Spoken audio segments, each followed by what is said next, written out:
rigiji da perach. Ngene ntie omien to be da perach ke chingeni amenti kudao tuntire funde moko yini mako gilweti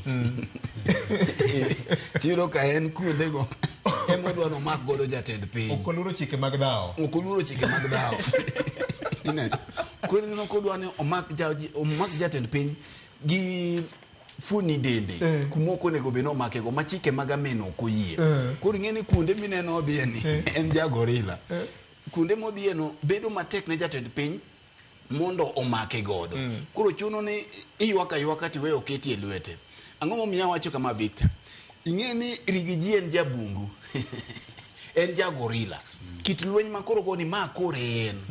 kech mai kit lweny manogo ne uru en ng'at mago gina chadha moko ng'i gi mowacho ogo e kienyeji to mana ka kuluongore ni wuod mau no ogo e mau style koro gimar rachi mano dwa wacho mama to aparo ni wanyalo siemo ne kech nyalo keto piny Kenya kama tek en kama nyosi e jatend piny ni kik nyon meru ka ponono oriemba CJ Koome tiende ni oketo kata mana case ma ochwal mar Koome cha mapane obiro yudo thuolo mondo wawuoye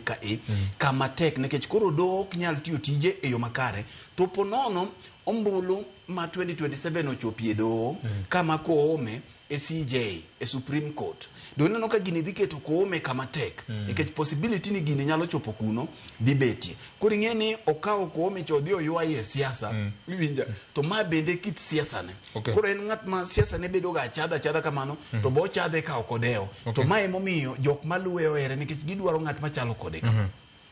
ero kama na ingene nyathi machogo kaponi ne nitie peremende mo ichamo to ikaw matin kara ni mondo ipok gi laki kama teno emani ise ndile onyalo dirore malich mogo wiye korot mano nyathi machogo koro apane king'iyo kaka ne